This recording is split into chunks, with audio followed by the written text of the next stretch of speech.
Or you can use that, yep, either one. Oh, okay. Well, good afternoon, everyone. Welcome to, thank you, Delegate Otto. Welcome to the Environment and Transportation Committee. Our chair will be with us briefly. He's in another meeting, but we'll be here shortly. So today we're starting off with a briefing, one of the most, I would say a very important briefing that we get every year and that we look forward to very much is a briefing on the state of the Bay.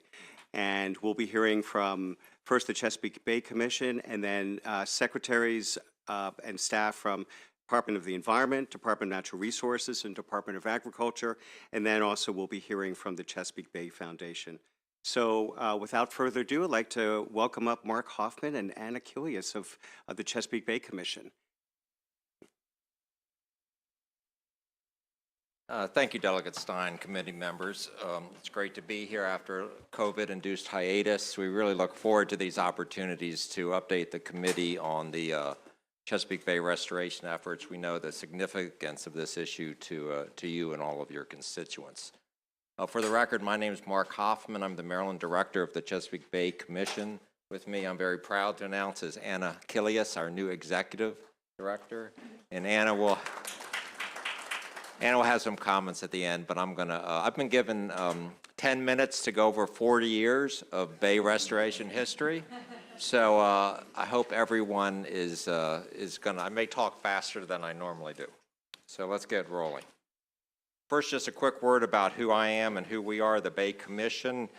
Back 42 years ago, at the very beginning of the efforts to restore the Bay, it was recognized that you all, the state legislature, would have a fundamental role to play in the restoration of the Chesapeake Bay watershed. Legislation was adopted by the Maryland General Assembly and the assemblies in both Pennsylvania and Virginia to establish the commission. It's really an advisory board, but it's 21 members, the majority of whom are state legislators, 15. And they help guide Bay restoration policy across political boundaries and also across political ideologies. I'm very proud to recognize two members of the commission are here today. Delegate Sarah Love is the chair of the Maryland delegation, and Delegate Dana Stein is the vice chair of the Maryland delegation at present. Also, Delegate Tony Bridges is the third House member, and on the Senate side, Senator Guy Gazzoni and Senator Sarah Elfreth complete the 5 legislative members of the commission. And I see them in action. They really spend a lot of time on commission activities above and beyond their normal legislative duties, and we're very thankful for their efforts. Our job as staff is really to kind of help them and help you translate the often complex and science related to Bay restoration into sound public policy. In this map of the Chesapeake Bay watershed, it says a lot, and I think I want you just to reflect for a second on how big Maryland is in the land area of Maryland compared to the size of the whole Bay watershed. And because the important point here is that this really isn't about the Bay per se, it's about the Bay watershed. It's about working to restore clean water to all the rivers, lakes, and streams within that 64,000 square mile area. And as you look up for a second, that northern tier of Pennsylvania, as you can imagine, the Chesapeake, the main stem might not be too relevant to someone living up in that area, but a member of the commission lives up there, a state senator who also happens to be the chair of the Commonwealth's Natural Resources Committee. And just last year, he was instrumental in creating a new fund within Pennsylvania with $300 million to improve water quality in the Commonwealth. So that shows you the kind of commitment that our members have across the watershed. And I also highlighted the number of local governments. A lot of you have backgrounds in local government, 1,850 local governments in the watershed, and you can imagine some of the challenges that presents. It might sound trite, but it's very important to remember, we're not trying to clean up the Chesapeake Bay to make us feel good. Okay, the Bay is a central economic engine of the state of Maryland. CBF, who you heard from last from today, did a very comprehensive study and it proved that cleaning up the bay, reaching our water quality standards would increase the value, the economic value of the bay by $22 billion a year annually, with $4.5 billion of that value accruing to the state of Maryland.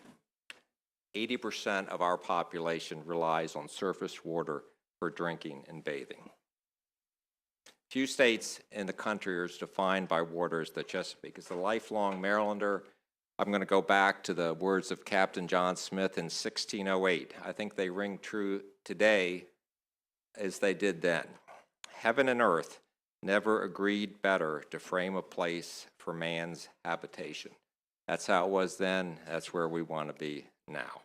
Every Marylander lives within 10 minutes from a creek, stream, or river. 10-minute walk. And if there's one factoid I'd like you all to remember today, it's about how shallow the bay is. When you drive across the Bay Bridge, it all looks the same, right? You don't know whether it's 100 feet deep or 6 inches deep. 75% of the bay is less than 10 feet deep. And that's the reason the bay is so productive, because the light can penetrate to the bottom and you can get these incredible beds of seagrass that support the abundant blue crab population. At the same time, that's the bay's Achilles heel. You have a huge landmass, 64,000 square miles, draining into a relatively small volume of water. It creates one of the fundamental challenges in bay restoration. The Chesapeake Bay is an impaired waterway under the Clean Water Act, as are many of our local streams and creeks. That's what we're working to address. Too much nitrogen, too much phosphorus, too much sediment. I love that picture. That's a very historic image on the left. You can see just how, again, the shallowness of the bay, the ability to see to the bottom, and that amazing Atlantic sturgeon, that the now endangered Atlantic sturgeon in the lower right-hand corner.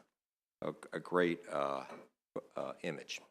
And we're not, let me make another point, we're not trying to get the bay back to how it was in 1588. Okay, we're trying to get it to a point where it's clean enough to support living resources and people. And that's just this. What we've done, the science tells us each different species has different tolerance for dissolved oxygen, and we've set numeric criteria based on the science of the biology of those species. So we're trying to improve the water quality and the health of those living resources. And under the Clean Water Act, we're trying to get the bay to be swimmable and fishable. The current pollution sources to the bay are diverse. Over half the bay landscape is developed, more than half in Maryland. This is for nitrogen, 41% of the load is from ag, 17% from developed land runoff, 21% from wastewater, 6% for septics, and 4% from natural lands. And I want to just talk for a second about ag. Often, unfortunately, ag it seems as if it's coming off as a bad guy or a bad actor. Nothing could be farther from the truth. Maryland's farmers are some of the most progressive and conservation-minded in the nation, okay? And we need to support them with the things they need to do their job. It's a farmer, every time a gram of fertilizer goes into the water and doesn't go into crop production, he's losing money. So there's no incentive for farmers to over-apply fertilizer. There's no incentive for them to do bad farm practices. But nature, is a great technical expert on farming once told me, agriculture is by nature leaky. So our job and their job is to try to work to plug those leaks. The formal Bay Restoration Program, it's directed by this multi-jurisdictional effort. Each state in the Bay watershed, the governor is a member of the Executive Council. Governor Moore will now be a member. EPA is the lead federal agency. The EPA administrator is the representative at the highest level for EPA. And the chair of the commission, currently a senator from Pennsylvania, is also at the table. This group works together through a labyrinth of committees and agencies and bureaucracies to work to execute the Bay Agreement. But the reality is it's really our citizens, the millions of people, from people doing small things like installing a rain garden or conserving water to farmers implementing BMPs. Those are really the people that are doing the heavy lifting of bay restoration. And we have a tremendous group of, many behind me today, of nonprofits and NGOs that do a tremendous amount of work and leverage state, federal, and private money.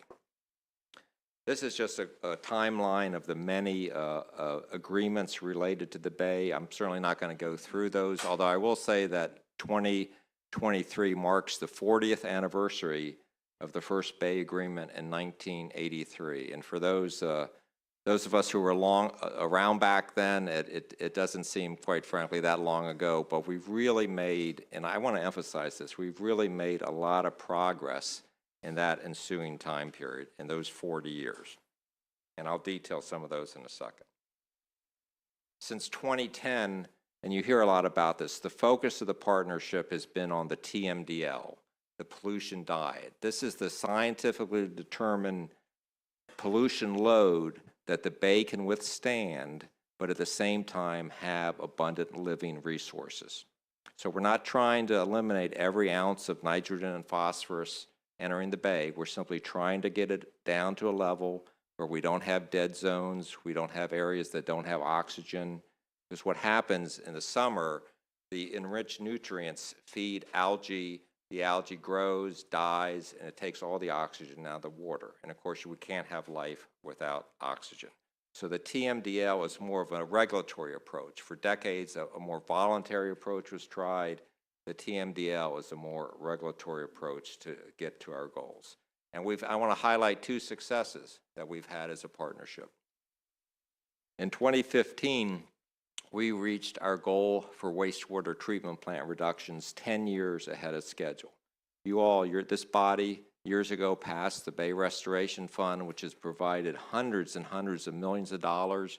We're right on the cusp of upgrading all of our 57 major wastewater treatment plants to enhance nutrient reduction, less than 3 milliliters of nitrogen per liter. And at the time, this level of technology was unheard of. It wasn't proven, but we've been successful in implementing it, and it's been one of the major success stories of the Bay Partnership Program.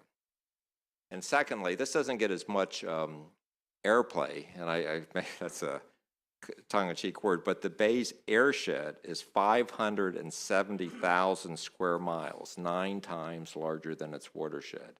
And there is a lot of airborne nitrogen that comes onto our land surface when it rains. And under the Clean Water Act, up at the top, you see the impacts in the past. There's been a tremendous improvement in air quality and the amount of pollution that comes down with the rain. It's been reduced by 60% between 1985 and 2015. So Bay water quality is improving. It's not improving as fast as we'd like. It's not improving as fast as we planned, but it is improving. And this is in the face of an ever-expanding population. And with more people, of course, we have more impervious surface, we have more wastewater, we have more septics, we have less forest, et cetera, et cetera. But Bay water quality is improving despite the huge increase in population we've had since the mid-1990s. We still have challenges, big challenges. So here we've seen major reductions. About 60% of the reductions have achieved have been in the wastewater sector, about 40% in ag. We still have more to do in ag. Urban stormwater. We've been, quite frankly, going the wrong direction in urban stormwater. It's one of the most expensive and, quite frankly, least cost-effective things to do. But we still need to address it, and we still have a lot of work to do. So we need to continue to be supportive of our agricultural community, and we need to keep local governments accountable. And the issue of forest conservation, as the chair well knows, has been before this committee many times over the last many years. And as you know, you all commissioned the Harry Hughes Center to do a very scientific analysis of forest loss in the state. That report was just issued last December. It had some good news in that the rate of forest loss in Maryland is slowed, almost stopped, but not quite. But it's really disparate. In some areas, some jurisdictions in the state, we still have very significant forest loss. And we also have a lot of forest fragmentation, where our largest, most important forested areas are broken up. Here's why we need to conserve forest. We have an inch of rain from a forest, we have 750 gallons of runoff. We have impervious surface, pavement, we have 27,000 gallons of runoff from that same inch of rain. Forests are an integral part of our efforts to restore and conserve the Chesapeake. And I could go on, you'll be very grateful, I won't go on for hours about the legislative initiatives that this body has championed through the decades. I'm very...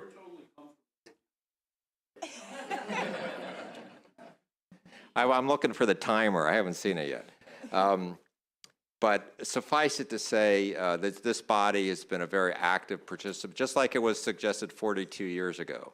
This body has been an incredibly supportive and active participant in the restoration effort. That's part of why we're here today. And we really thank you, the commission, and I know the members and the staff thank the body for the collective work you all have done over many, many years. This is a marathon, not a sprint. As far as the commission, I work with our commission members. The things we're particularly focused on, ag, I talked about the importance of agriculture and particularly technical assistance. There's real concerns. We have, quite frankly, there's a lot of money now through the infrastructure bill. The Inflation Reduction Act included $20 billion, now that's a national number, for additional USDA, NRCS conservation programs. But we need the people and the bodies to help the ag community implement those and spend those dollars on a local level. I mentioned the importance of forest and land conservation, always very critical issues. Federal funds, the commission's been very active. We're very active on Capitol Hill and working to ensure the federal funds keep flowing to the watershed. Dedicated state funds. I mentioned what was done in Pennsylvania last year. Certainly that's been a hallmark of what Maryland's done with the trust fund, and the stormwater funds, et cetera, et cetera.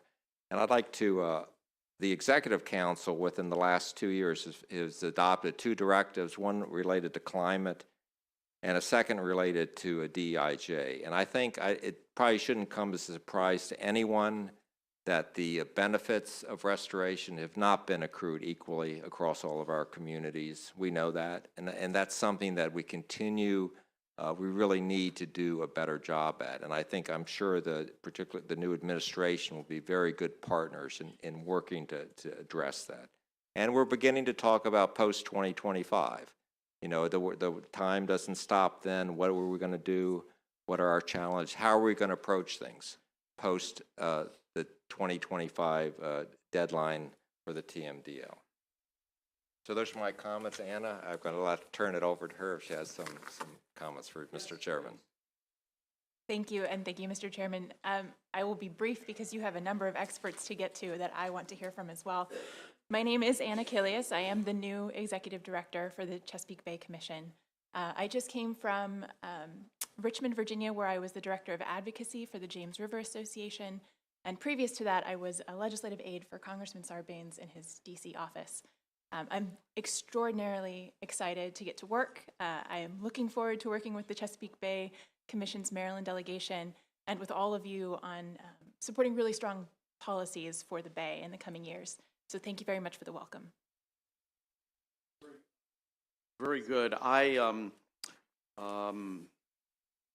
got 2 questions here. I think what I would really prefer to do, I'll entertain these 2 questions. I think what I'd like to do is to get the questions after everybody has testified. I presume that you're going to be able to stay here for the whole thing, correct? Yes, sir. Okay, terrific. Well, you know what? I'll tell you what. I'll do all the questions later. Let's go straight to the Secretary of MDE, Serena McElwain. Serena, I did pronounce your last name correctly, did I not? You did. Unlike some people this morning. They just skipped my name altogether. Oh, listen, I actually had to practice before the first time you came here, so. So yes, please, welcome back to the committee. Thank you. And I see that Josh Kurtz is with us, the secretary. The other Josh Kurtz is also with us. Go ahead, Madam Secretary. Good afternoon, Chair Barvet and Vice Chair Stein and members of the Environment and Transportation Committee. It's good to be back in front of you again. For the record, I am Serena McElwain, Secretary Designee. And I just thank you for this opportunity to highlight Maryland, our department's leadership in the Chesapeake Bay restoration. So as you probably know, we're accountable to the United States EPA for reaching nitrogen, phosphorus, and sediment pollution reduction goals under the Chesapeake Bay Total Maximum Daily Load, which we also call TMDL. So our strategy to meet these goals is detailed in the state's watershed implementation plan, and we work in partnership with other Bay cabinets, which I have my colleagues here with me today, the Secretary from Natural Resources and the Secretary from Agriculture. Happy that you all are here with me.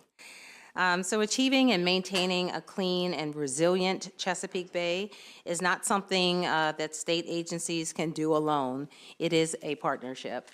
And it takes the partnership from the federal government, local governments, environmental groups, and the development community and the agricultural sector. So again, it's a partnership. Some people think we do it alone, but there's just no way.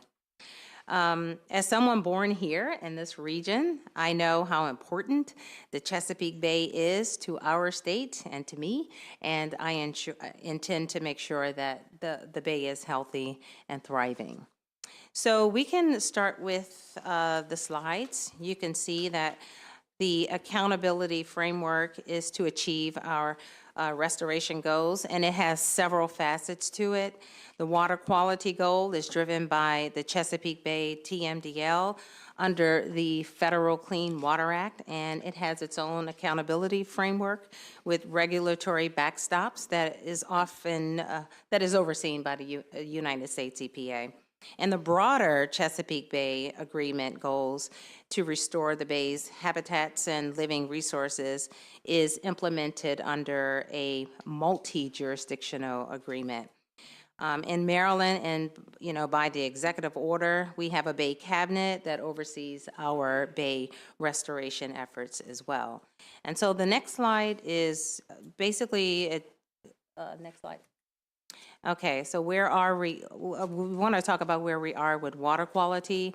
So since the 2010 Bay TMDL, Maryland has made steady progress reducing nutrient pollution. In 2021, with challenges that I talked about before with Back River and Patasco wastewater treatment plants, you can see on the chart our pollution loads increased significantly from 2020. But with the improved compliance that I talked about before as well, and the oversight that's now going on with those plants, you see the red dot, that kind of shows where we expect to be on our 2022 pollution progress. So we're making, I think, really good progress.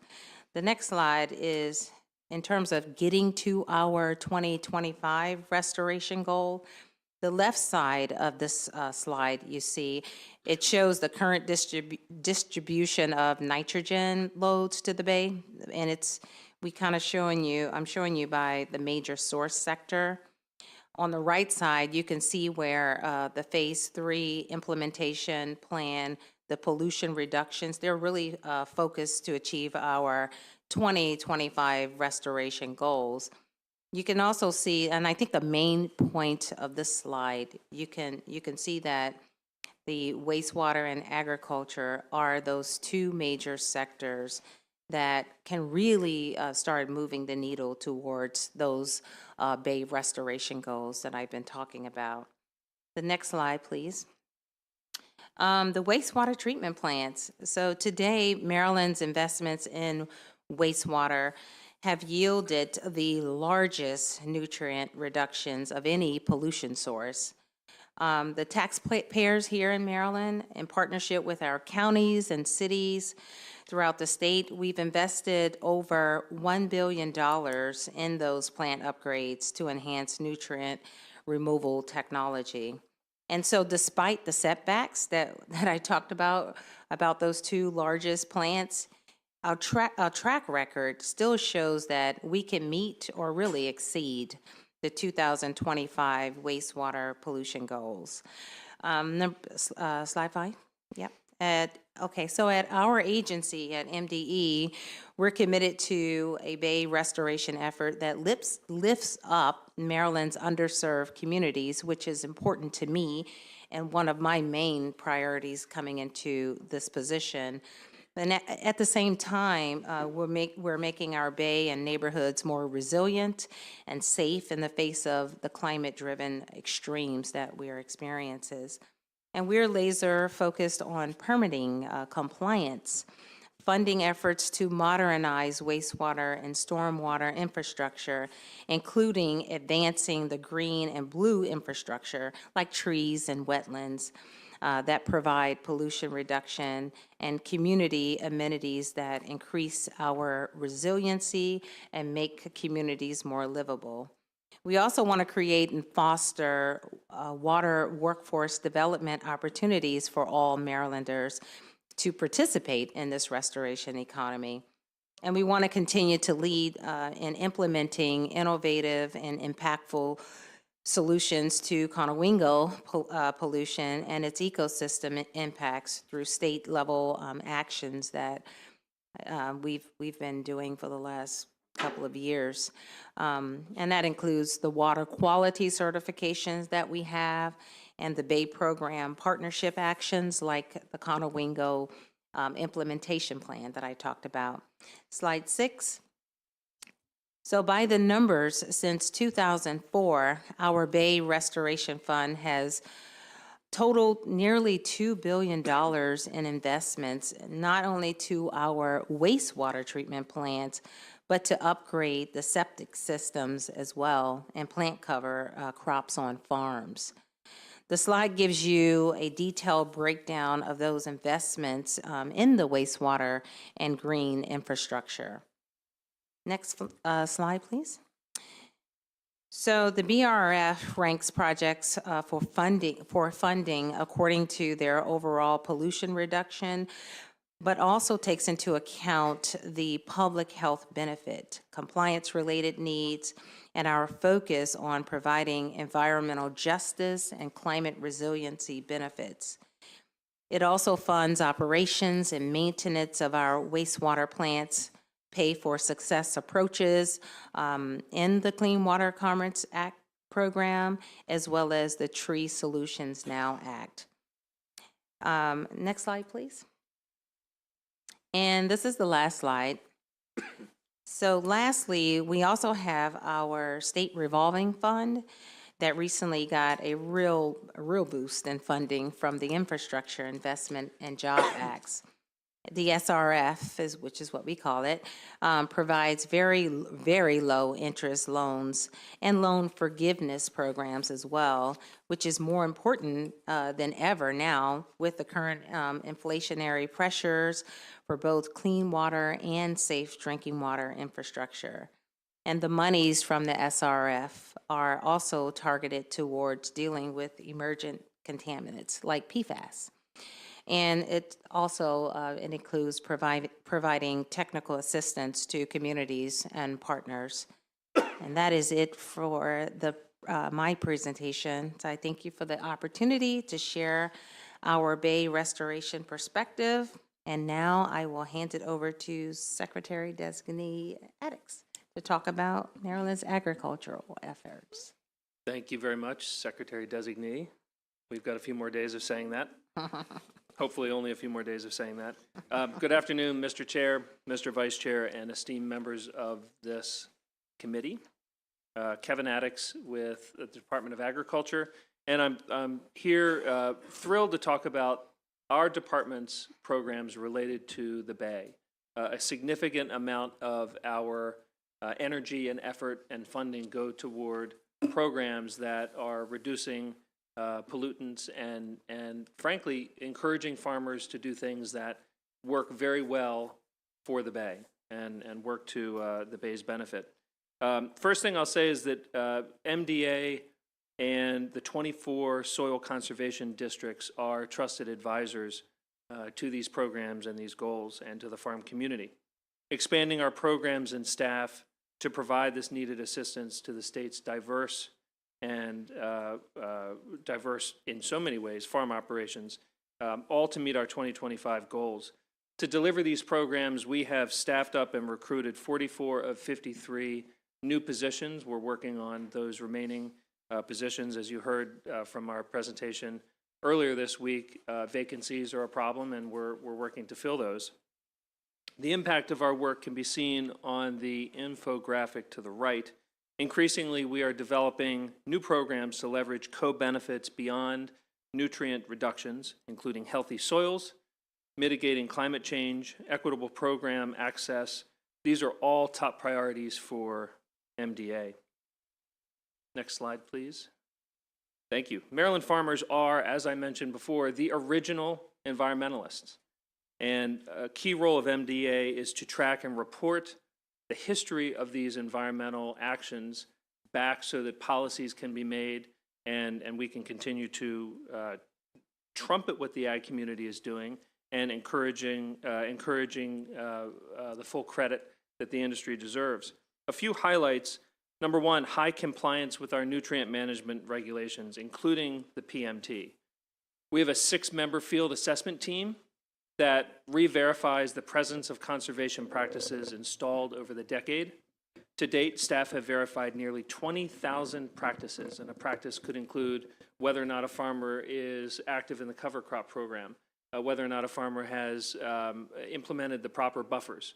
So we're checking and re-verifying those to the tune of 20,000 practices, and we found that 70% are still existing or providing water quality benefits, even after their original program may have ended.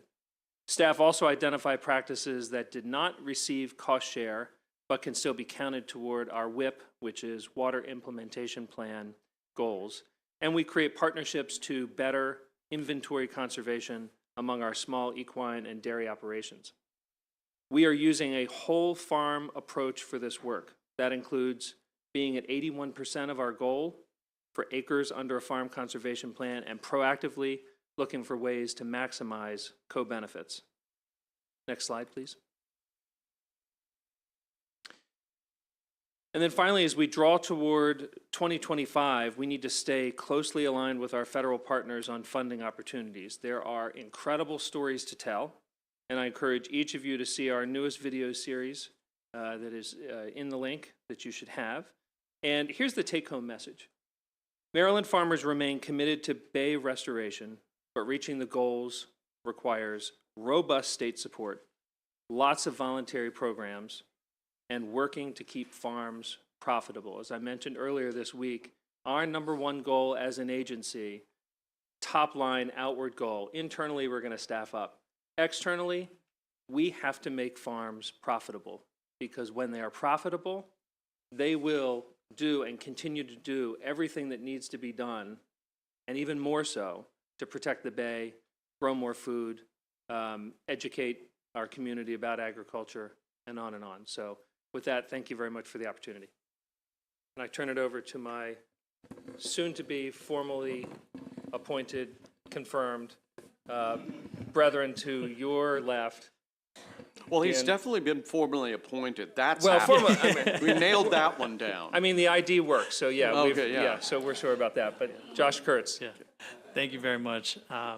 Josh Kurtz with the Department of Natural Resources. Pleasure to be here with the sister agencies that are working together in the cabinet to restore the Bay. I want to start just with kind of realigning. We've been talking a lot about sectors, but there are really 31 outcomes that we're trying to achieve in restoring the Bay. And I'm going to touch on a few of the others than the three big ones, which are the sector reductions that we've been discussing. And I want to start with science. So if you look at the screen, what you're seeing here is where we have our water quality monitoring stations. This is a robust and rigorous monitoring plan. This gives us kind of the real-time data that we know how we're doing in terms of our restoration. What you're seeing on that screen is about 60% of these water monitoring stations are showing an increase, an improvement in water quality. About 35% are staying the same, and 5% have actually been degraded. So these are critical for any planning that we're doing and sharing this information with our partners at the federal level, across the agencies, and across the states. Next slide, please. I want to touch on one of our really critical programs here, and that's the Chesapeake and Atlantic Coastal Bays 2010 Trust Fund, or the 2010 Trust Fund.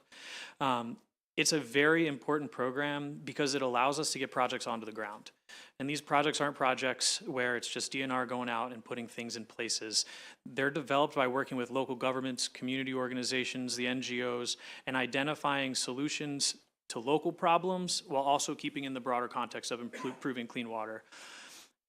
It's a highly leverageable fund. We're able to tap into federal resources, private dollars, very critical for Bay restoration as we move forward.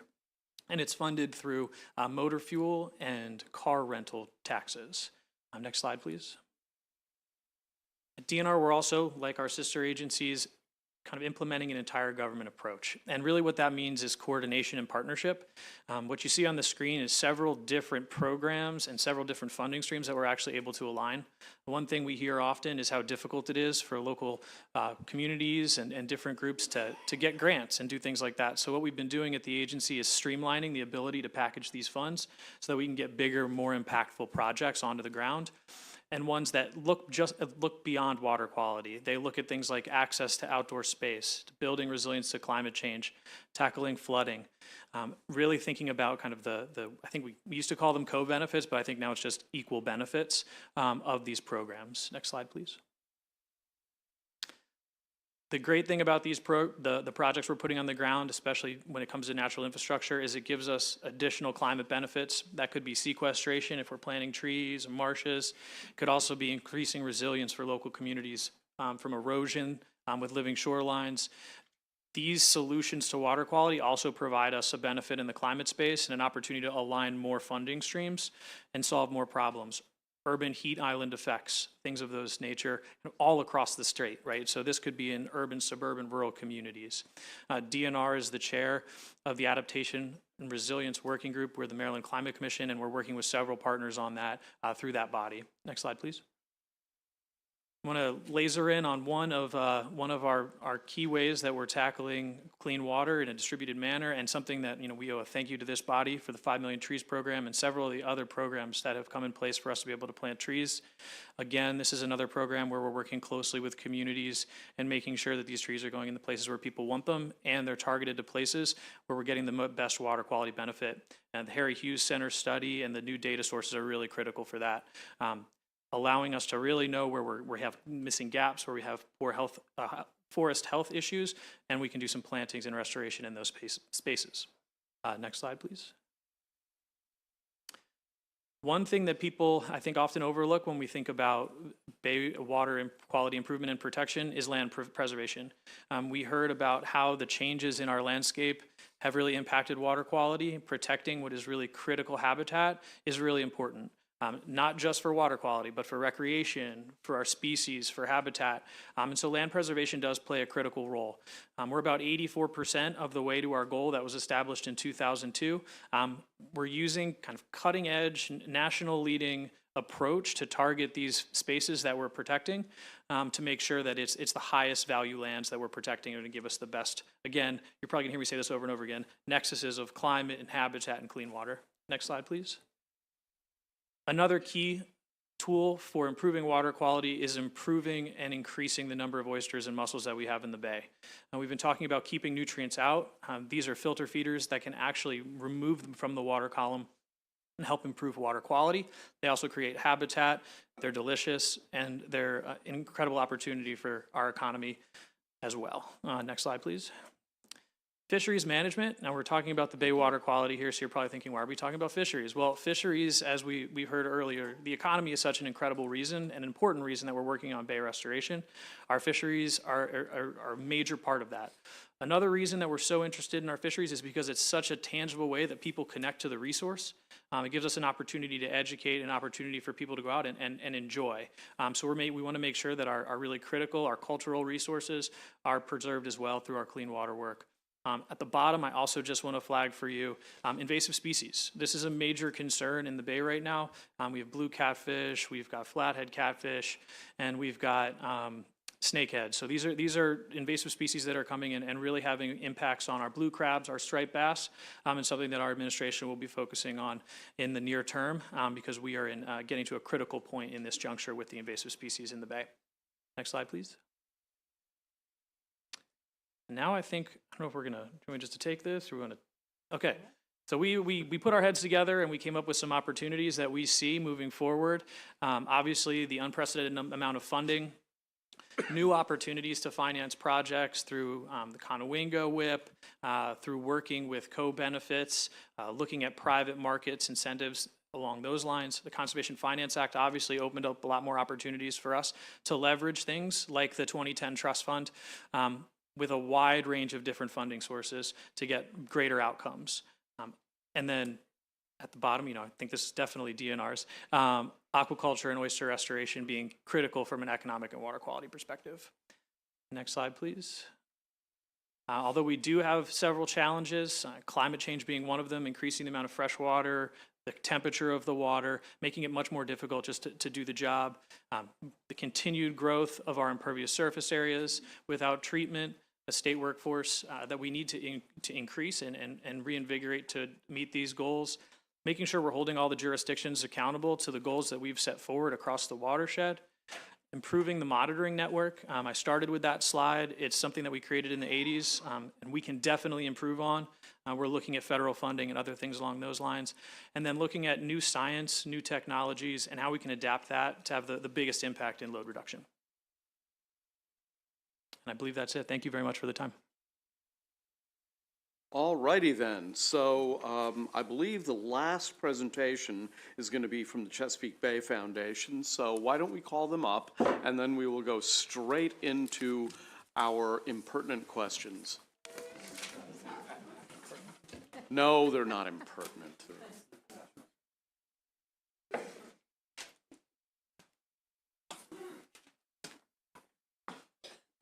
Well, welcome to the committee.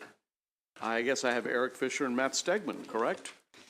Yes, that's correct, Mr. Chairman, and it's a real pleasure to be back here and see a lot of friendly faces. Absolutely. Thank you, Chairman Barve, members of the committee. Good afternoon. Happy belated New Year to many of you. I'm Eric Fisher. I'm the interim Maryland Executive Director for Chesapeake Bay Foundation. Matt just introduced himself. It is an honor to be among so many people who have worked so hard to protect and restore our bay, both in front of me and behind me. We do this every year, but I think it speaks to the shared priority that we all have. So thank you for the work that you've done and for the work that is ahead. Just a little bit about CBF so we're all on the same page. We are a nonprofit education and advocacy organization going on our 56th year in the Chesapeake Bay watershed. We have operations from Harrisburg, Pennsylvania, down through the nation's capital and to Virginia Beach in southeastern Virginia. We do K-12 education. We do oyster restoration. We do tree planting. We do advocacy. So we are in the water with oyster growers. We are on farms planting trees with farmers. We are here in the halls of Annapolis with you. We are a resource, and we are an advocate. So how is the Bay doing? We're going to zoom out just a little bit and try to sum up a lot of what you've heard today. This is one way to measure it. This is the collection of the 30-plus indicators that you heard mentioned earlier today, and some other factors that we look at, and we put a number on it, like a report card. I don't believe that this grade sits very well with many people in this room. And look where you are. See, there is hope. There is hope. But I think it's also important to put a number like this or a letter like this in context. Yep. So this is where we are at the right end of the solid line, our D+. We had gotten as low as our low 20s back when things were really headed in the wrong direction. So I think there's two takeaways here from this graph, at least two takeaways. One is that when we invest, when we step up and have the conversations we need to have, put rules, regulations, incentives, and resources in place, things improve. We know what we need to do to save the Bay, and what we've done so far has made a difference. I think this graph also shows how far we still have to go. We were hoping to be at a 40 by 2025. We are on our way. We will likely fall short of that, but of course, the line and our work does not end in 2025. So the question becomes, what is next? Here's what CBF believes is needed to accelerate and sustain the Chesapeake Bay cleanup at this key point in the effort. First is balancing out our restoration portfolio. We have seen just how successful our key investments in wastewater treatment have been and how successful our investments in cover crops have been. Those two practices alone have driven most of the restoration gains so far. We need to continue those, but we cannot rely exclusively on those. We don't want all our eggs in one basket, and we also want benefits distributed equitably across the watershed and across the state. So we need to balance out our restoration portfolio with new practices. Secondly, we need to make sure that our work is cost effective. I don't think I need to explain this one to you all. And then thirdly, we do need to address climate and equity. Climate puts very direct pressures on the Chesapeake Bay restoration effort. Just as one example, warmer water holds less oxygen. Oxygen in our water is a key measure of bay health and a key stressor for our fish if there is not enough. So we need to account for those added impacts, not to mention sea level rise and some of those other issues. And we also need to make sure that the cleanup is equitable and that the investments we make provide benefits to every community in this state. If we look at this as an equation, the answer, we believe, is natural filters. Natural filters like forest buffers, wetland restoration, and those kinds of practices meet every one of those checkboxes. And we would urge the committee this year, as you have begun in recent sessions, to look closely at natural filters and how to accelerate their implementation and incentivize their use. With that, I'm going to pass it to Matt, who's going to go over a few key short-term actions we believe would be appropriate at this time. Yeah, thank you, Eric. So we're closing out the presentation portion of the briefing here to give the NGO advocate perspective, and so there's a couple things that we're excited to be advocating for this session. Most of these are legislative items that will appear before this committee, so we'll be extremely brief. We'll have a chance to have longer conversations about each of these later. As Eric said, really the big takeaway from the 2022 State of the Bay report is that there's too much source point pollution reaching the Bay in the first place, so we want to focus on natural filters. The first leg of that stool, as far as we're concerned, is increasing forest cover and tree canopy. CBF is working on legislation actually with Delegate Love and other members of the Chesapeake Bay Commission to work on some legislation that will reform the state's Forest Conservation Act, make those goals more robust, but also give local governments additional tools to make sure that we're protecting forests while also meeting their individual local jurisdiction development priorities. The second thing that we are interested in is living shorelines. We want to make sure that where living shorelines are appropriate and beneficial, that they're being installed, and that we are providing the incentives, the financial assistance that's necessary to upgrade places where there are armored shorelines with living shorelines. And the third leg of the stool is oyster aquaculture. Oysters have a tremendous filtering benefit for the bay. We want to make the process of going through the regulatory process for aquaculture leases less cumbersome. and make sure that those lease applications are being processed timely. We want to remove financial barriers for folks that are looking to get into the industry and promote the diversity within the industry. And we are interested in starting a pilot program to make the industry more economically robust, and at the same time make sure that we have more oysters in the water doing more filtering. And sort of the final thing for us as an advocacy organization, we will be in touch with your colleagues on the Appropriations Committee.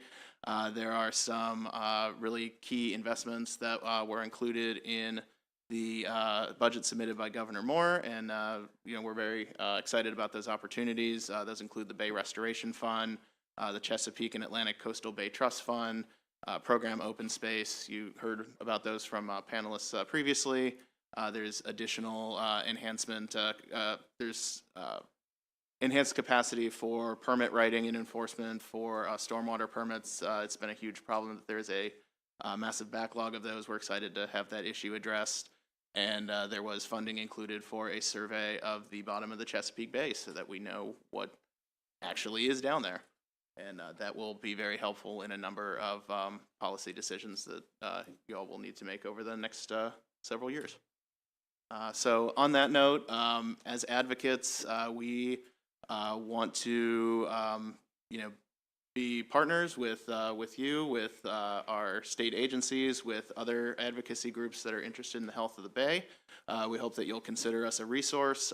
Eric and I, our contact information is on the slide there. And again, just anything that you are working on, anything in your districts that we can be of assistance with. We have a staff that includes scientists, attorneys, educators. So we just would love to help however we can. Very good. We will then go to questions, and the first question is going to go to Delegate Boyce. Lucky me. Thanks, Mr. Chair. I'm going to start backwards since you guys are here. Can I ask you? Thank you so much. Good to see you, Matt. So when we talk about the Bay grade, and you talked about 40 by 2025, and given the previous presentation by our, I guess, sister partners, what is the optimal grade, knowing that we're not going to have 1588 Bay, but that we need to certainly strike a balance? What is the optimal grade for the Bay, given we do all of the measures talked about? Thank you, Delegate, for the question. We're after a 70 at this point out of 100. If 100 is 1588, we believe that 70 is within reach, and I think that would be a robust Bay system that would provide a lot of benefits across the community. And is it fair to say that it also would include doing more robust work to the kind of the compact those other bodies and other states that travel down to our Bay? Absolutely. That is a watershed-wide score and does require effort from everyone. Thank you so much. And I have a couple more questions for the panel before, Mr. Chair, if you don't mind. Yeah, oh, absolutely. It's like two more. Yeah, no, go ahead. Okay. I'm just going back to my notes. I had a question about preservation. We talked about land preservation, and given the fact that this is certainly a diverse and culturally rich state, I'm wondering if that land preservation also has to do with lands in the past that either have been taken by unequitable, as we know, farmland, for instance, practices, and/or historical places that we've discovered. Like, for instance, we found Harriet Tubman's father's home's locations. Just wondering how those fit into DNR's land preservation. Before you answer that, I'd like to invite Mark Hoffman to pull up a chair and kind of squeeze in there someplace, because we value your answers as well. And thank you for that question, Delegate Boyce. when we look at our analysis, we do look at cultural resources and cultural histories when we think about making those acquisitions. We do have several properties across the state that has that, takes that into consideration. And then when we manage that property, we'll use interpretive techniques, right, to be able to tell those stories and work with those communities that it is a cultural resource for. So yes, that is part of our land preservation portfolio. Thank you so much. And I have another question that the chairman might roll his eyes at me, but riparian rights. Can we talk about it? Can we solve it? Can we fix it? You know, it comes up every year, and every year I think, along with certainly subcommittee members, that we understand it, and we always leave, at least I do, not understanding it, and I'm wondering if it's going to be okay, thank God. If it's going to be somewhat of a priority in kind of figuring this out, because it's like a deed upon a deed upon a deed, maybe a deed in a deed, and then you get here now and we don't know who owns what, where the line is, and I'm hoping that as an agency that we can work together to help figure this out and somewhat create a process to help figure this out, because every year I pull my hair out. Right, because if we don't figure this out, we're going to have to go to the Mad Max Beyond the Thunderdome Absolutely. technique and have the Wheel of Justice or something. We don't want to do that, though. Yeah, That sounds exciting. yeah, we don't need another hero. And I agree with you. That's definitely something, and we can bring our coastal folks in and talk about that and get a better sense, and also work with our attorneys to make sure that we've got clarity for folks, because yes, we hear that question too, and concerns when thinking about the future of people's properties. So we'd be happy to work with you on that. Thank you so much, and I'm done, Mr. Chair.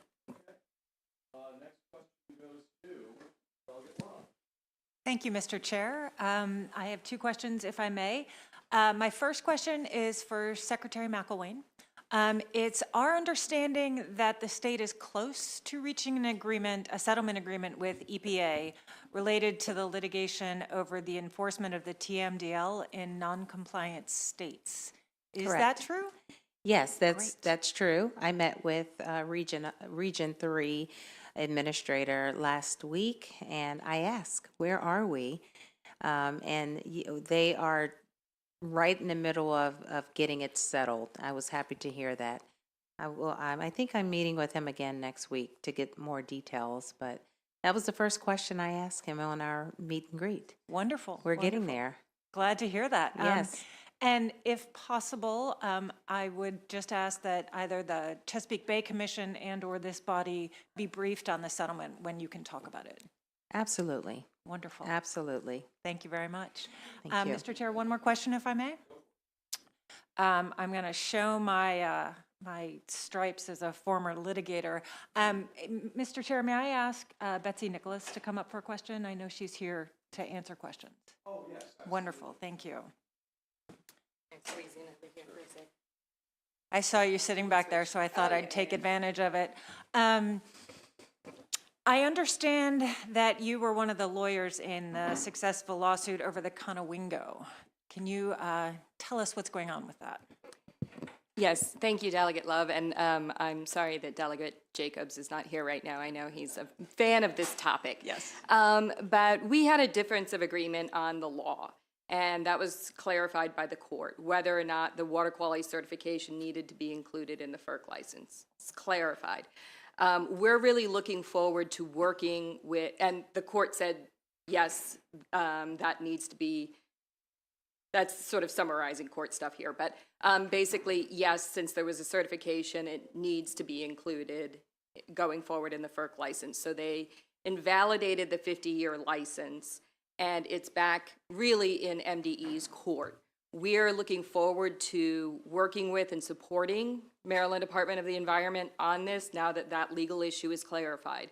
What it means in a really practical sense, and I'll keep this really brief, is that the nutrient load that's in the Conowingo Watershed Implementation Plan, the entire 600 million pounds of nitrogen and 260,000 pounds of phosphorus are in that certification, the one that already exists.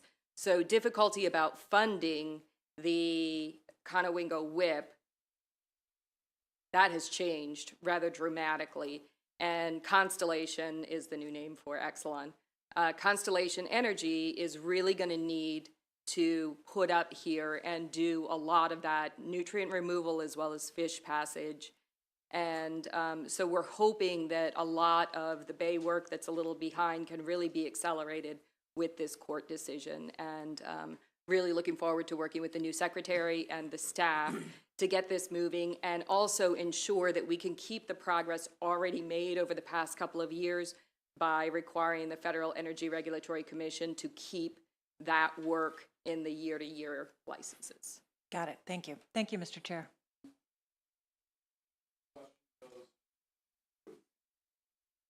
Thank you, Mr. Chair. And I want to thank all of you for your work on behalf of the Bay. The talent and dedication in this room gives me a lot of hope that for the future of the Bay. I wanted to ask both the Chesapeake Bay Commission and the Chesapeake Bay Foundation in your slides mentioned the importance of forests in filtering and controlling runoff. And yet we see in a lot of these projects that are called stream restoration projects where acres of trees are removed in order to do stream bank engineering. So I guess my question is there a way that we can find balance? Stream bank engineering may be one tool, but a way that we can find to preserve trees, take a more targeted approach and preserve trees whenever possible because of the impact that those forests, often mature trees, being cut down. For whoever can address this. Yeah, Mark Hoffman, I'll be glad to try that. I'm on the Urban Stormwater Work Group in the Chesapeake Bay program, and that's been a very major topic. We've had, quite frankly, there have been, I'm sure you've heard it, a number of citizen complaints, particularly from Montgomery and Howard County, related to tree removal associated with stream restoration. There is the Urban Group has had a series of meetings and workshops looking at how to better do stream restoration and not involve such dramatic tree removal. So it is something that has really got the attention of the Bay Program Partnership. I don't know that we're where we ultimately, maybe where you want to be, but it is something that is being actively pursued much because of, to some extent, quite frankly, because of the concerns that the partnership's heard. Thank you. That's good to hear that you're looking at it. Eric, do it. Yes, Delia, we're in the same place as Mark. We hear many of the same things. We see many of the same things. We're part of these conversations as well. I think looking at the stream as a whole, including its watershed, is equally important. So how are we treating upland acres associated with that project also needs to be part of that conversation. Thank you so much. I appreciate it. And, the saying, when you have a hammer, everything looks like a nail. And, so we need to look at maybe what other tools we can use in addition to the hammer. But really appreciate that you're looking at that. Thank you so much. Next question goes to the Vice Chair. Thank you, Mr. Chairman. I've got a couple questions. I guess the first one is for Secretary McElwain about the projected reduction in nitrogen to get to our 2025 goals. The table at, I think it's the fourth slide, said that wastewater reductions would account for half of the approximately 10 million pound reductions that we need to get to. I guess my question is, given the challenges we've had with wastewater treatment plants, and the fact that even with those challenges, wastewater accounts for 8 million pounds, is it realistic to think that with all the majors having, or almost all the majors having had upgrades, we can rely on wastewater for half of the nitrogen reduction we need to get to? I think it is realistic. Do you want to speak on that? It is realistic. I know that we've had issues with Back River and the problems that we have with pollution, but we're getting there. We've seen remarkable improvements. We're at the levels now for Back River and almost there for Patasco. So I think that it's realistic to have that break the way we do. But Lee, you've been around and doing this longer than I have, so you may want to correct something I said. I'll just speak from here if that's okay. Lee Curry, Maryland Department of the Environment. I'm the Director of the Water and Science Administration. Thank you. Thanks for the question, the opportunity to comment. I think we can rely on wastewater treatment plants. I think it's an investment that has paid off. I think we've seen the measured reductions from these plants. I think it's an investment in the workforce moving forward, and it's an investment in infrastructure, and that's one thing that we're committed to continue to work on. We have built in, I think I was talking earlier at another briefing, early warning systems to help us if there is a problem to catch things earlier, but I see it as we're engaged. We're engaged and we know what the issues are to make sure that these can be successful into and past 2025. And I will add that it's not realistic if we were to walk away right now, but we're not. It's a sustained, the relationship and the partnership that we have, we're still there. We're waiting until the wastewater treatment plants are resilient. You know, they have the funding that's needed to do what they need to do to make sure that the maintenance and operations is at peak. And so we plan to continue to be a partner with them to make sure. Okay, well, thank you for your focus on remedying the problems at those two majors. And I guess the other reductions that would be accounted for in the plan will come from upgrades to the miners I guess, again, sort of my question was, how do we get to 5 million pound reductions in nitrogen from wastewater? But maybe we can talk further offline about that. Okay, we can do that. Do you want to add? Happy to Yeah, talk offline and set up a more detailed conversation.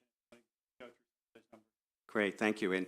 And my second question is for Secretary Designee Kurtz. Forests, obviously, as you know, I'm a big proponent of increasing forest cover, tree plantings. One of the challenges that we face in maintaining existing forests, certainly development, but then also invasives that are killing a lot of our existing trees. And it's really, I guess, almost an intractable problem. And I know in the last year's climate bill, we did allocate some positions to DNR to help counties in part deal with invasives. But any other thoughts as to how we can, fight off the challenge of invasive vines, other invasives? Yeah, I think there's a couple things we can do. One is be better coordinated. We need to have more, I think, of DNR staff and work with local staff and non-NGO staff that focus on invasives.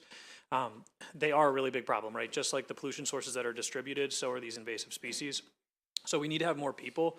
When we look at the opportunities that this administration is putting forward with the service year, that could be another place where we can work with students and with folks that are in that service year to work on invasives. I've not asked the governor that, so please don't hold me to it.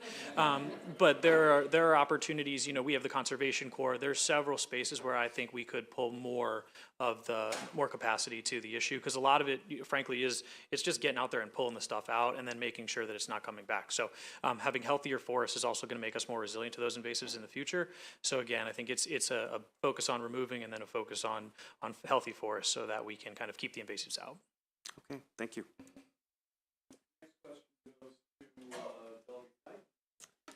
Thank you, Mr. Chair, and thank you so much for being here with us. I have learned a lot from all of you over the past 2 weeks. I'm still learning, but I have a question for Secretary Designee Kurtz, and Secretary Designee Addicks may also be able to weigh in on this.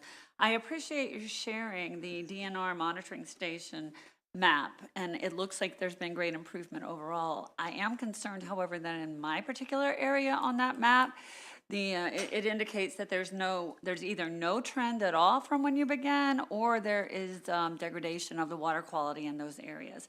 So my question to you is kind of obvious now, is what policies are in place, if any, for a targeted response to those spots that are consistently showing a lack of improvement? Yeah, that's a great question. And I think one thing that we're seeing there is, it's real-time monitoring, right? So it allows us to make sure that we can kind of track trends over time, and that degradation is extremely worrying. I do not have something very specific for you right now, but I'll talk to the team and then we can have a conversation afterwards. I know we're looking at those spaces that we have that degradation. Unfortunately, when you look at them, they're in different areas, so it's kind of hard to track trends across multiple ones, but I know we'll have more detailed information for your specific district. Thank you so much. I appreciate that. Thank you, Mr. Chair.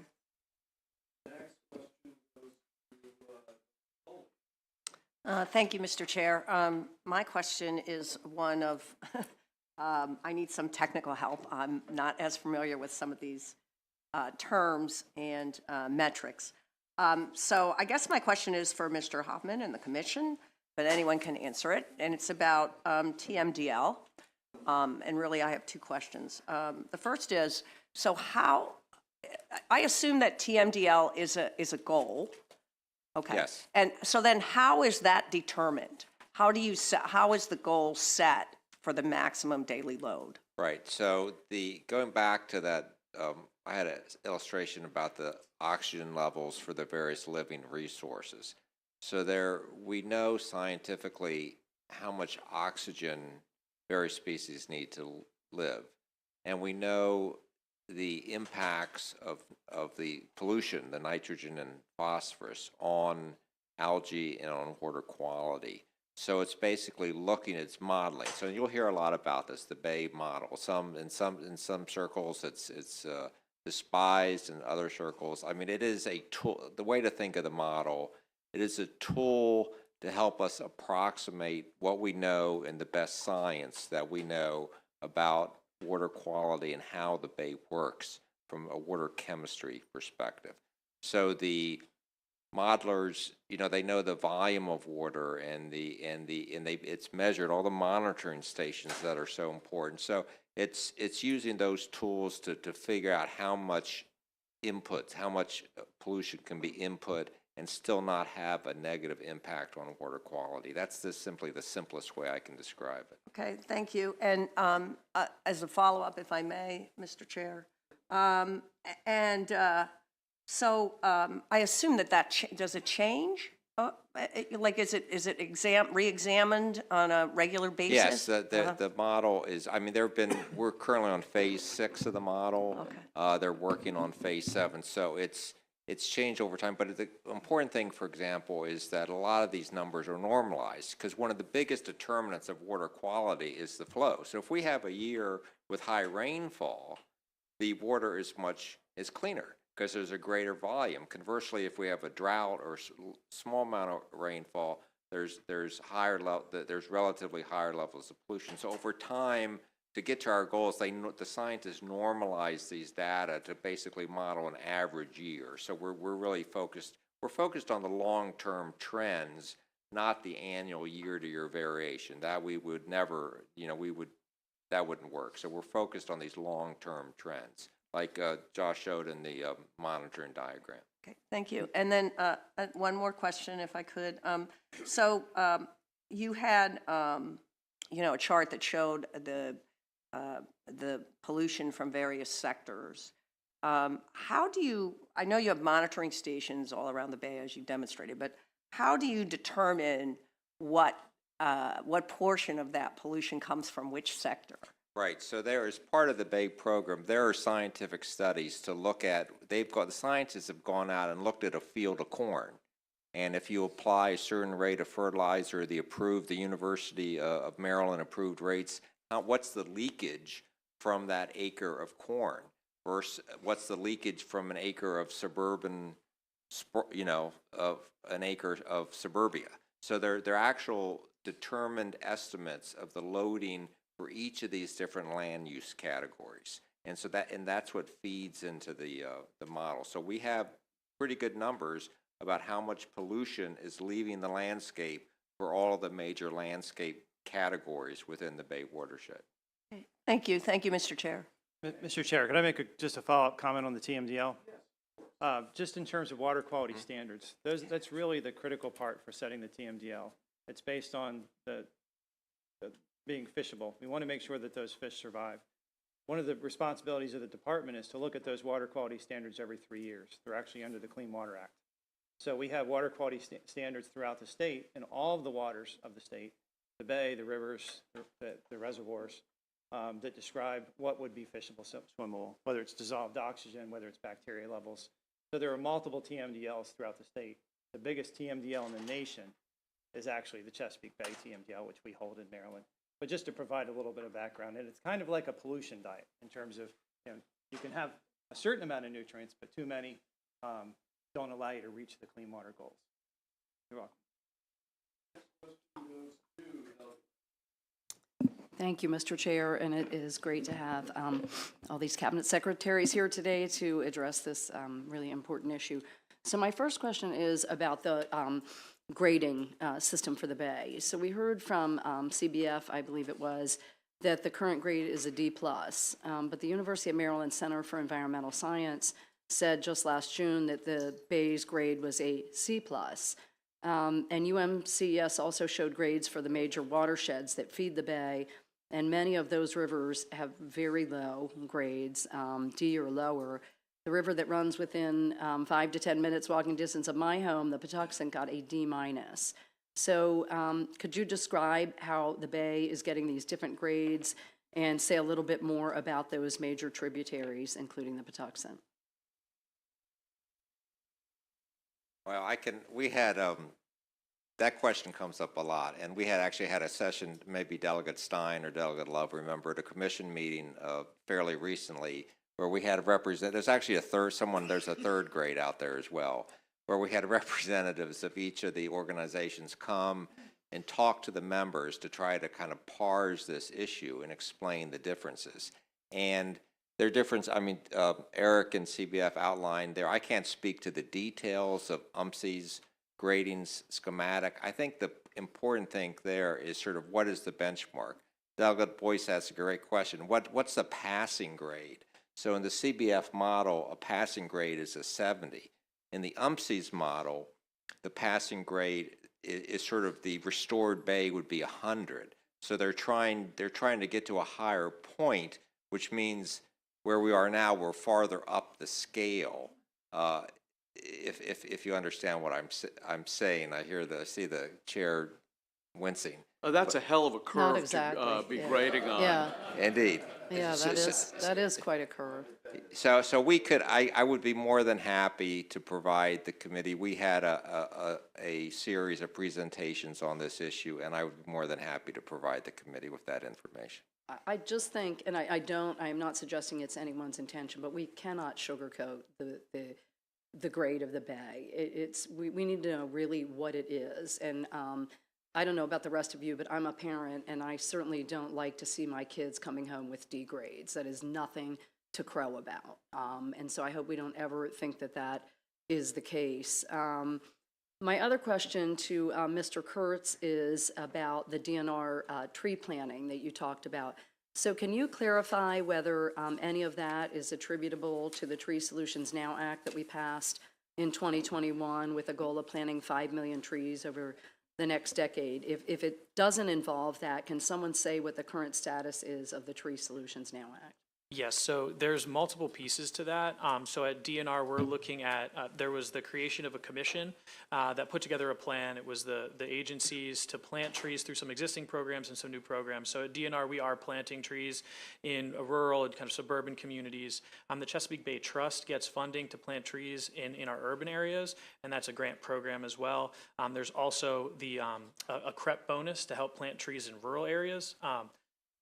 You might have to help me with CREP there, Mr. Secretary Addix, but I can't think of what that, Conservation Reserve Enhancement Program? Okay, yes, a federal program. Faster than I did. So those are, so DNR is involved with planting, but there's multiple entities that are planting trees through the Tree Solutions Now Act.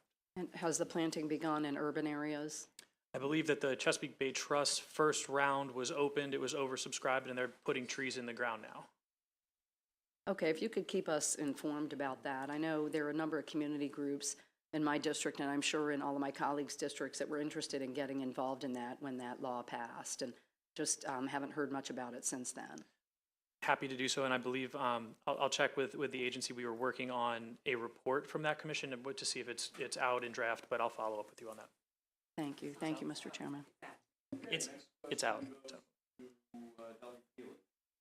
Thank you, Mr. Chair, and that was actually a pretty good segue to talk about reports. I was very much involved in the legislation that created the study on the forestation, and reforestation, all the different things having to do with that, that after all the discussion, we decided we needed to have a really good academic study of the issue of forests. And now we have the report. I was wondering if you could provide us with either copies if they're in published form, or a link so that we can look at it at our leisure and read through in detail. Because I'm sure there'll be some good suggestions in there of things that we can do so that we don't continue to lose forest, and to understand that forests and trees are not the same thing. You know, I'm sure we can get the committee a copy of this. It should be in the library. Yeah. I'm sure we can get a copy. We have other stuff for them to do. No, I just saying if somebody, I don't mean these people here, I mean just somebody in Yeah. the room who knows how to get that. We'll get it. Thank you. I'll see Okay, to that. and the other question is about stormwater, and which is not unrelated to all of this. Obviously, the issues of climate change have made the stormwater regulations that we have in place not as effective as we hoped they would be. So my question is there a plan, are you developing something to address that in the near future? And I mean near future because it's an urgent issue. Yes, I'll answer that. This is Lee Curry, Maryland Department of the Environment. We are working on that right now. There was a law that was passed, Delegate Love was involved in that, as well as some folks from the Senate, that really focused on revising our stormwater regulations and modernizing them. And we're looking at it in three parts. One is first to identify and to make sure we're at least using the best information we have today, because rainfall has changed. And we want to make sure that designers and engineers are at least using the most recent information. We also want to be forward-looking and thinking about these projects are going to be in the ground or last for some time now. They're going to be experiencing a different type of rainfall now or in the future than they are today. So how do we think about designs for the future and apply that to today? We have draft regulations that take the first step in terms of increasing the amount of capture of some of this runoff. The next step is to think about, one, where are we experiencing flooding problems within the state? And where are those concerns, and how do we better solve those concerns with those communities? And then branching out into how do we connect those communities with infrastructure fundings, given that that's a big opportunity right now. It's really divided up into three phases. Oops, sorry. Thank you. Yeah. I'd like to see more about that in the future. Thank you. Sure, absolutely. Thank you, Mr. Chair. Great to see all the secretaries today. I have a question for Susanna Dorsey with MDE. We've heard a lot referencing the Conowingo Dam. My question is, when we talk about the Conowingo Dam and pollution, where exactly is the pollution coming from? I'll let you. Are you sure? Yes. So the origin of the pollution is, of course, upstream in New York and Pennsylvania, and it obviously comes down the Susquehanna River. And the issue with the Conowingo, for the record, Suzanne Dorsey, Deputy Secretary, Maryland Department of the Environment, excuse me. So that material does come down the river. Under a natural circumstance, should the river not have ever been dammed, that material would have continued and flowed into our Chesapeake Bay. The dam, the material coming down, some of the material coming down has been held in a reservoir behind the dam. That reservoir is now full, so all of the material is once again flowing down that river. Thank you. Mr. Chair, one more, if I may. Does the Conowingo Dam produce phosphorus or sediment? The Conowingo Dam itself is not producing phosphorus. However, it does change the flow regime, which changes how that phosphorus is impacting the resources in and around the dam. But it does produce a lot of renewable energy, correct? It produces renewable energy. Got it. Thank you. Thank you, Mr. Chair. Thank you, Mr. Chair. Everyone, I appreciate y'all being here. I'm not really sure who to address this question to, so I'm going to throw it out there. We mentioned dead zones. Someone mentioned it in kind of the discussion today, so I'm curious kind of if y'all could elaborate a little bit about the general trend of the dead zones in the Bay, and if there's anything else that we could be doing to affect those that we're not already doing. Won't take it. Guess we all shouldn't speak at once, huh? Lee's dying to speak and answer that for you. Go ahead, Lee. So I think, the general trend, I think the commission showed earlier that, look, we are making improvements, we're seeing progress, which means the things that we're doing right now and the actions that you are taking are working. I think the thing moving forward is, as we face challenges such as climate change and dealing with climate resiliency, those are the actions that we need to be thinking about in terms of all of our strategies, because it's not only improving those dead zones into the future and reducing and preventing more pollution, but it's thinking about it through that resiliency lens. The other part of this, the Secretary mentioned earlier, we have a variety of communities across the state, and it's climate resiliency as well as environmental justice, and blending those two together in terms of our solutions. So I would just stop there and turn it over to whoever else would like to add to those comments. Delegate, I would simply add that the size of the dead zone is directly related to the amount of nitrogen and phosphorus flowing into the bay, along with weather conditions and those sorts of things. The nutrients are the part that we can control. The watershed implementation plan, which is how we get to our blueprint, is what gets us there.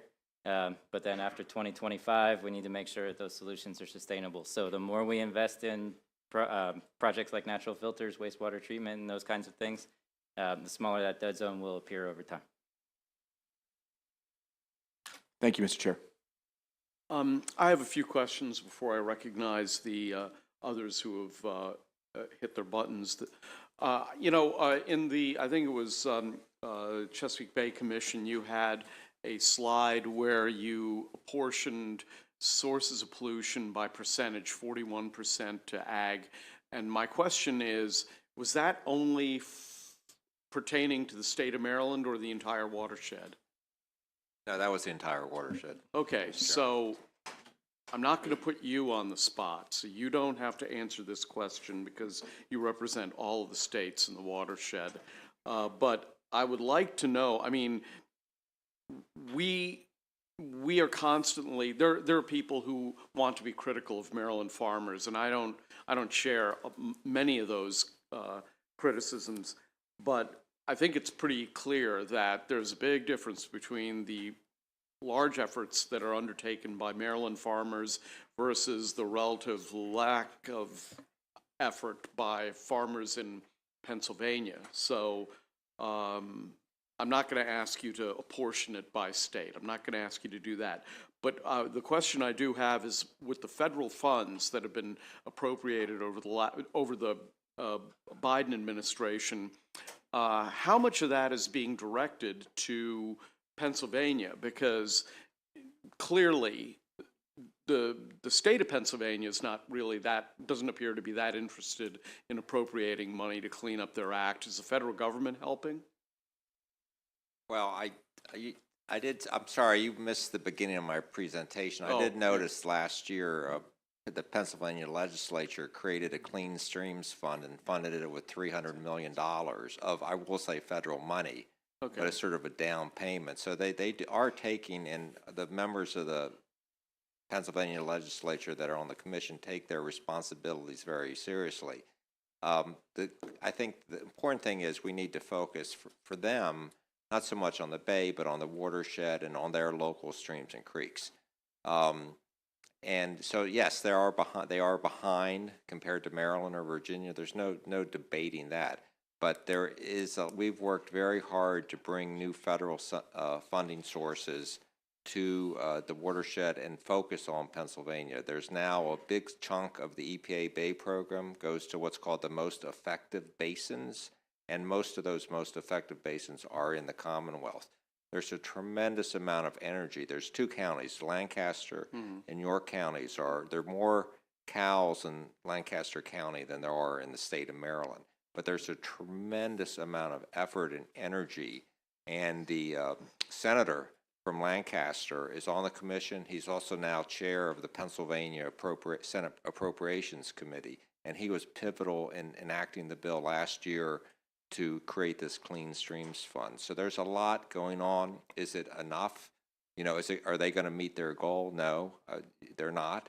But I think the carrots are being very effective, and they're really making a lot more progress than they had in the past. I hope that answers your question. Well, it does, and I'm sorry I'm sorry I missed the first 5 minutes of your presentation, but you know, $300 million is good. It sounds like a good number, but proportionate to what Maryland and Virginia have spent over the last 30 years, it really is a very small amount of money, isn't it? I'm not. Okay, you don't have to answer that question. I think all you But really. I don't think there was a. Yeah, that was a. Yeah, I think all we have to do is look at the expressions on the faces of the other people on the panel to know what the correct answer to that is. All right, before I start recognizing there are 3 more questions. I did want to mention that one of the reasons we have a formula that takes money out of the Transportation Trust Fund and directs it to the Chesapeake Bay are the efforts of one Eric Galley, who's sitting in this room here, and along with Vicki Gruber. And so I just wanted to acknowledge the great work that Eric always does for the environment, even when he's not being paid. So maybe he was paid for that. I don't know. I hope he was. Next question goes to Delegate Boyce. Mr. Chair, do you mind if I let Delegate Morgan go, because she has not had a crack at the act? Oh, wonderful.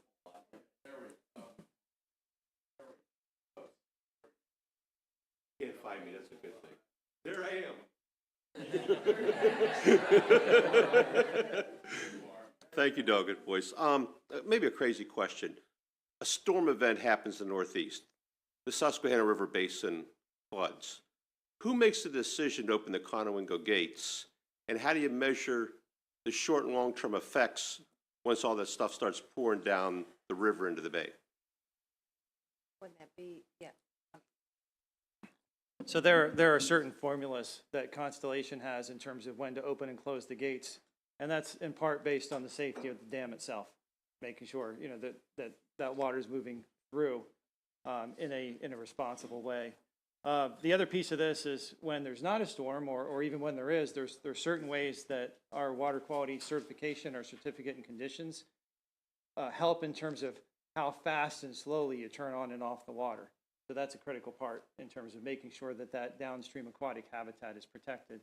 The third piece in terms of measuring what's happening, there are monitoring stations throughout the Susquehanna River. So that's how we knew over the long term that the Conowingo itself was the last of the 3 dams to lose its trapping capacity. Thank you. So the second question, please. Is the dam worthy, or is it falling into disrepair simultaneously to the reservoir behind it filling up? So there continues to be inspections to make sure the dam is safe. So that I think from a public safety standpoint, you know, it continues to be resilient.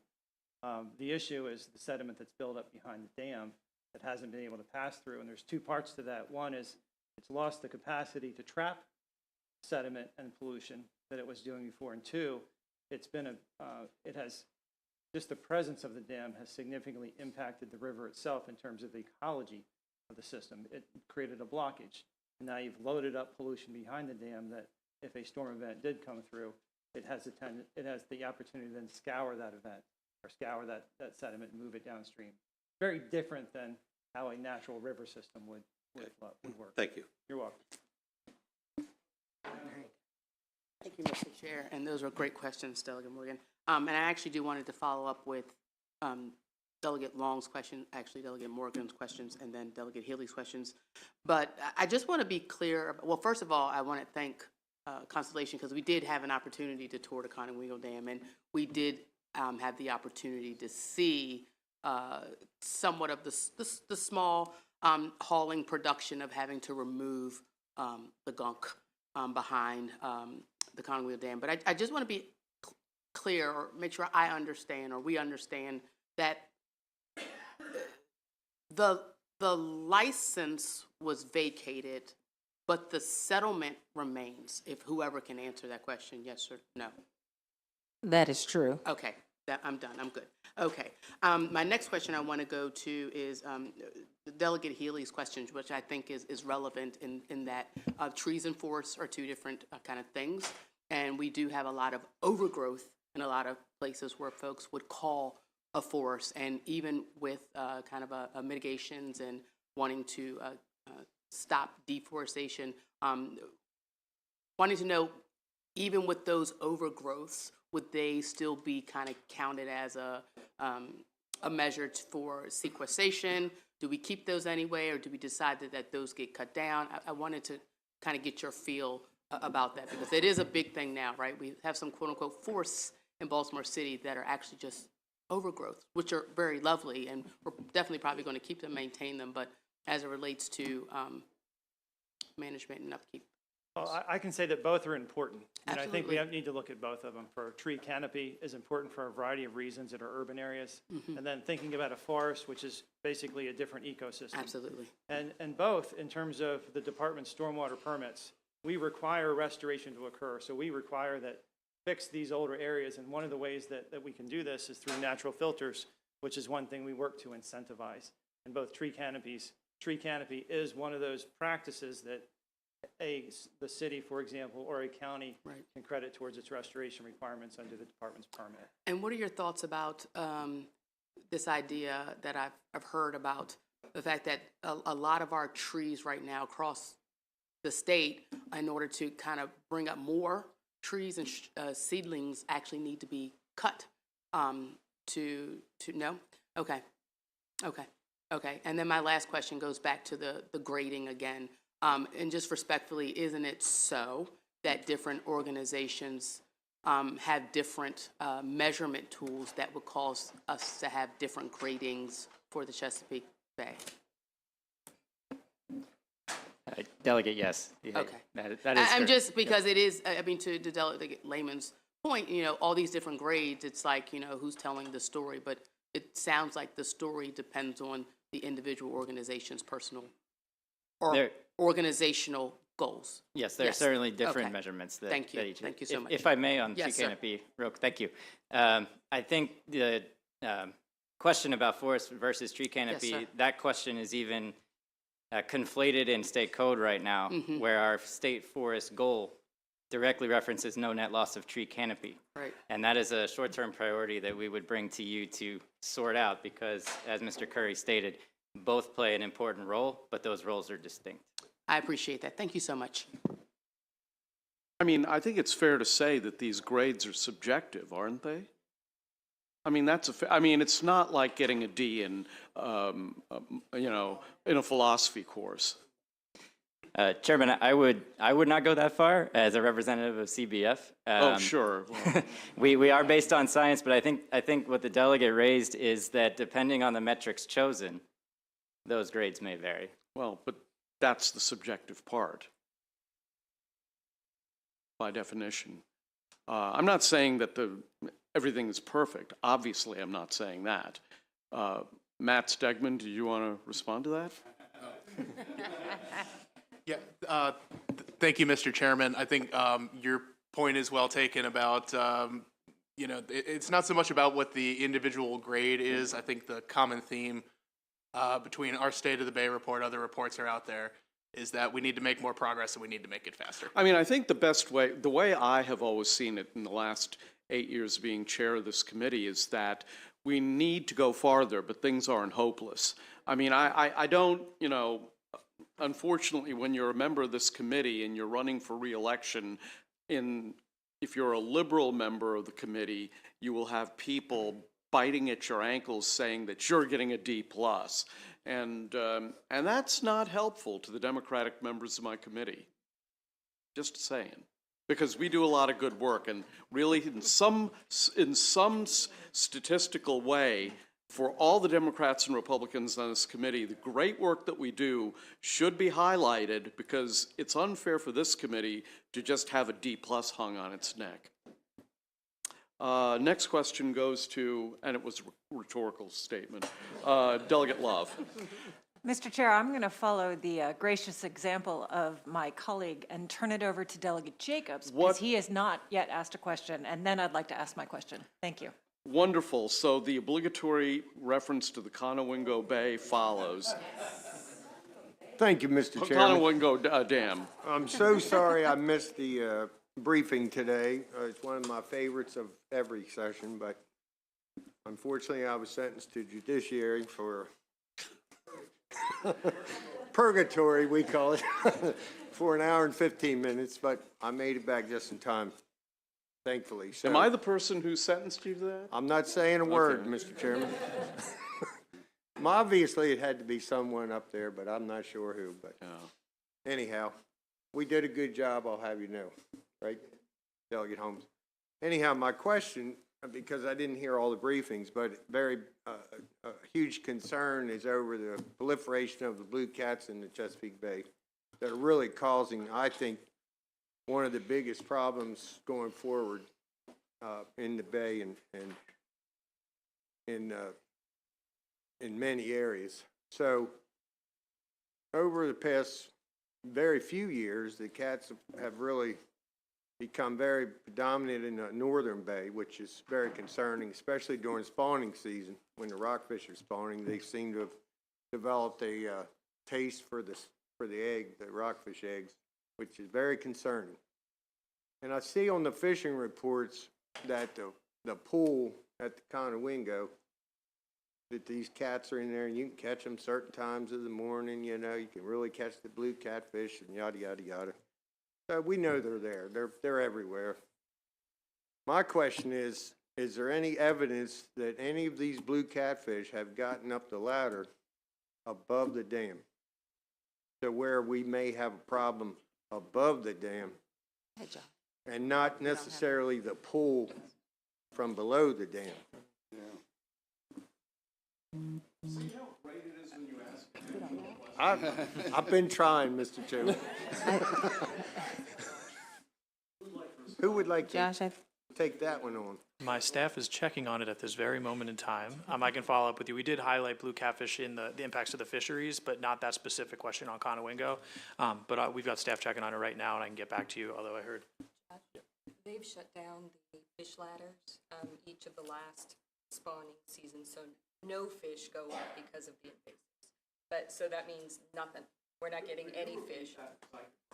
I was kind of giving it to Josh for him to say. I will repeat it, yes. What I just heard is that no fish, they're shutting it down at spawning times, the fish ladders, so no fish are passing. Oh, so it's not possible to shut down? No, it's not. It's shut down at times, but it's not constantly shut down. So it does continue. But my question specifically, is there any evidence that we have bluefish above the reservoir, you know, above the dam? Because they have multiplied and divided so many times, so fast, taken over this bay in such a rapid period, and have done so much damage. It's very concerning that they may get above there where we've got some investment in other species that they just destroyed it, you know, and I'm just concerned, do we know of any evidence that they're up there? Yep, and I'll have to get back to you, Delegate. I can share that with the rest of the committee, but I do share your concerns over the blue catfish in the bay. Thank you. Thank you, Mr. Chair, and I appreciate the second bite at the apple. I know the hour is late, and we've been here for a long time, but we've referenced the Hughes study so many times that I would just ask Eric or Mark to give us, could you please give us top lines on the Hughes study so the members understand what it showed? Thank you. Thank you, Delegate. The study shows a continued loss on an annual basis year over year of forest cover. That loss has stayed relatively constant for the last decade or so. It has also showed, and I think this is new data, the extent of fragmentation of forest. So even forest that does not come down is being split apart. And that can make it more susceptible to degradation from invasive species and other things. So I think that's something we also need to address. It showed that development activity is the leading cause of loss in Maryland when it comes to forest cover. But on a hopeful note, it also said that if we put the right regulations and incentives in place, we can not only stop forest loss in Maryland, but achieve a net gain. I think that would achieve many of the goals that we all share.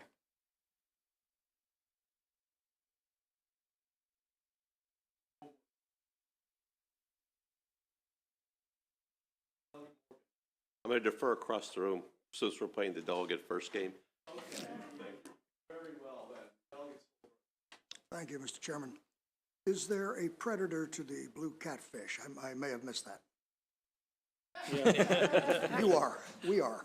That's it? Okay. That was. Since they're an invasive species and non-native, there isn't something that evolved to be a predator of the blue catfish in the Chesapeake Bay. Thank you, Mr. Chairman.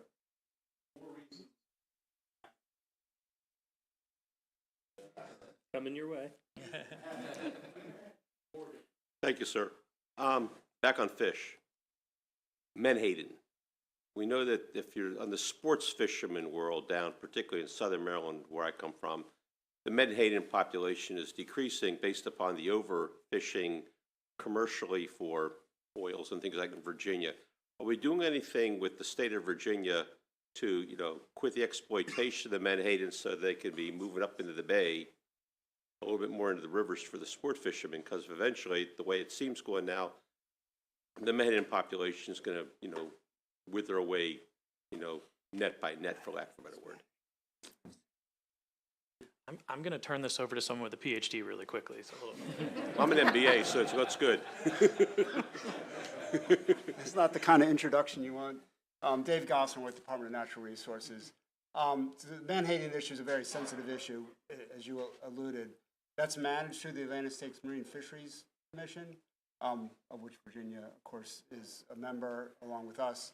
And the current situation, they're actually meeting today, as a matter of fact, on menhaden. So we can follow up with you on the latest, but my understanding is the current situation is that the menhaden population is not considered overfished, but that's very controversial because of what most of the menhaden in the bay and the offshore waters are harvested by one company, Omega Protein in Virginia.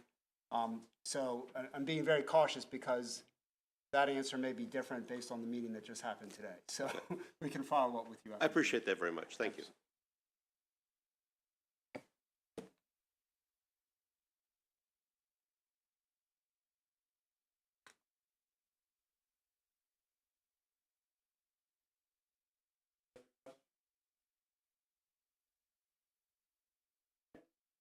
I don't want to start any trouble, but I think some of the questions, especially around the Congo Wheel Dam and fish passing and all these things, if possible, if allowable by the chair, and if the representative is amenable, are they willing to come up and answer some of these questions?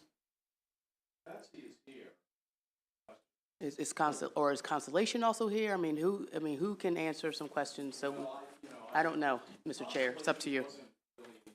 No, wouldn't. Absolutely. Thank you, Mr. Chair.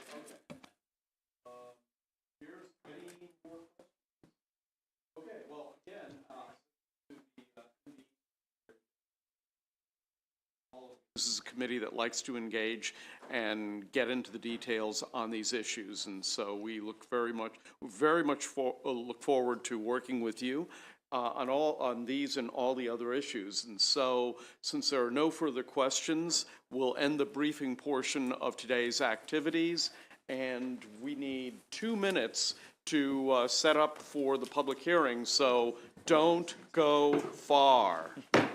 Thank you, Mr. Chair. Thank you.